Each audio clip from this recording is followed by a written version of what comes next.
Les deux joueurs sont prêts à prendre leur perso et ça va être Batista, ouais, ils sont enlevés par sympathie justement pour faire en sorte que l'un soit d'un côté et de l'autre. Mais Skull joueur 1, Blurigan joueur 2, comme ça on respecte bien les dispositions et c'est parti pour cette losers finale. On est en BO5 qui va aller chercher la potentiellement uniquement deuxième place du podium. À voir. J'ai créé un dossier de stream de toi avec ses oreilles. Adol, alors je t'envoie mon rib à la fin de la... pardon, tu m'envoies ton rib à la fin du... à la fin de la LTA. Allez, c'est parti. Mescall versus Blurigan, PS2 à l'attaque. En tout cas, on a une première prise d'offensive de la part de Mescall qui, encore une fois, au jeu aussi en termes de positionnement, sait comment se placer. Vraiment, ce qui est très cool, c'est qu'entre Blurigan, entre Mescall, la parade ici sur notre alerte qui était parfaite, le back air est directement sur la downstroke qui est juste nickel.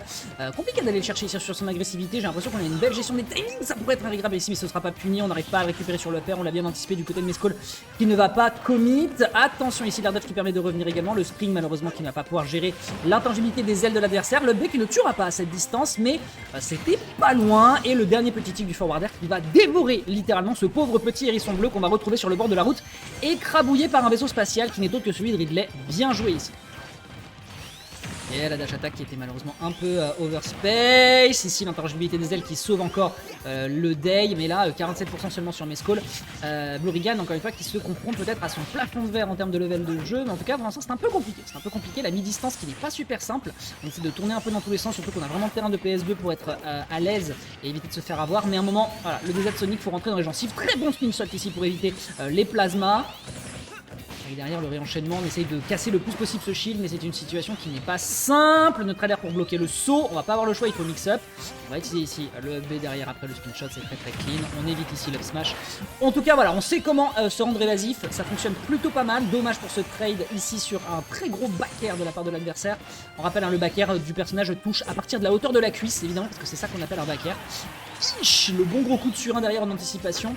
Définitivement Mescall qui a de bonnes réponses offensives. Blurigan de son côté qui veut définitivement s'en débarrasser. Je crois qu'on a loupé le wall jump. C'est dommage. D'accord. Le spin shot. Ah ok, très bien.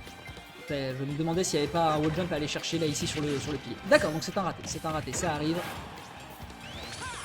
C'est un raté, on utilise absolument tout l'arsenal du personnage. Ici le reverse up B pour aller chercher directement le backer derrière, malheureusement qui ne fait pas encore mouche. On est un petit peu imprécis sur l'agression ici qui est proposée. Le forward smash qui aurait pu être monstrueux avec cette rage accumulée. Et enfin ce sera la backthrow en passant dans le dos de l'adversaire ici. Très bien joué qui va se débarrasser définitivement de la première stock de Mescall. Il y a beaucoup de travail à aller faire. En termes de remontada et en termes de combo, on peut faire des choses contre la grosse carcasse de Ridley, mais il faut taffer pour aller le chercher. On va un petit peu deep ici avec ce spin shot. Malheureusement, on tient pas encore le coup du côté de Mescall qui ne se prend que 36%. On fait le même.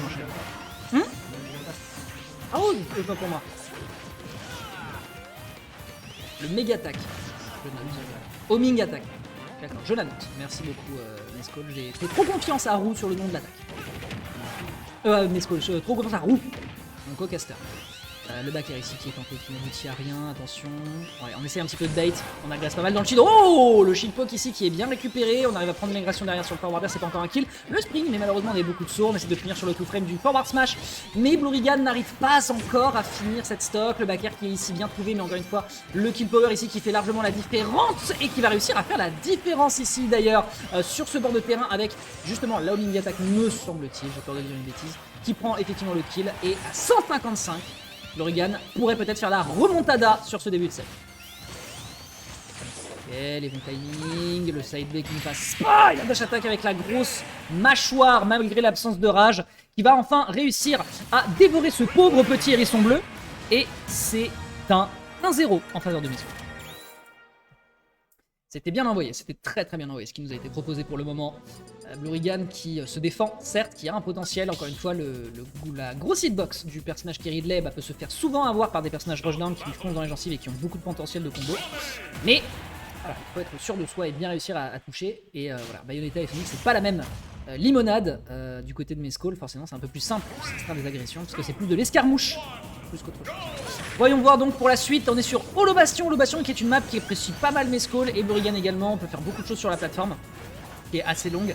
Donc à surveiller des deux côtés. Blurigan sait ce qu'il fait, je pense. Mais Mescall sait quoi faire également ici. Donc à surveiller. La pression on shield est pas mal du tout. On a un petit peu outspace ici ce side B. C'est pas mal du tout ici de la part de Blorigan qui trouve des belles petites escarmouilles d'ailleurs avec un bon backer ici. Mais de très gros dégâts. Le spring, malheureusement, tu pourras rien faire avec l'intangibilité des ailes, mais on peut tout de même se le permettre. Il a aucune raison de ne pas le faire. Ouh, joli mix-up. Joli mix-up au niveau de la trajectoire ici pour surprendre un peu les timings. Là, ouais, Miscall. Et il rentre un peu moins dedans. Forwarder, bien vu ici dans le Dragdown pour enchaîner. Ouais, c'est pas mal et ça se joue un peu. La suragressivité de Blorigan alors qu'il avait une avance considérable qui est en train de lui jouer des tours.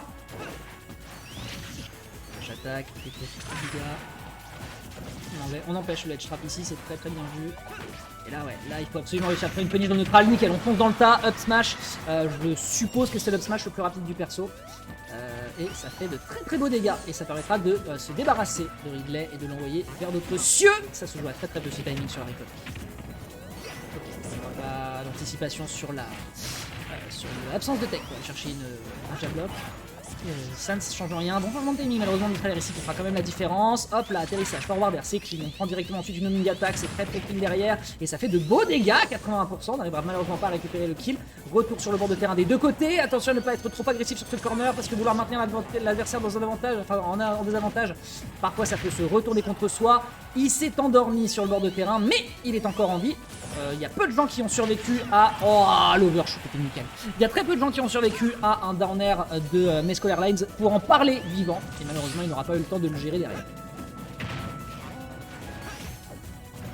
67%, on est à 8 seulement sur la dernière stock de Blorigan. On a de quoi encore aller récupérer, surtout en plus que là, mine de rien, il a mis accélérateur. Très bon ici, le frame trap ici sur le Neutral qui fait des bons dégâts. 110%, est-ce qu'on peut tuer? Non. On va profiter du drift ici pour revenir. On ne pourra pas abuser de l'agressivité du côté de Mesco pour choper quoi que ce soit. Attention, c'est pas un smash. Et ça fait mal.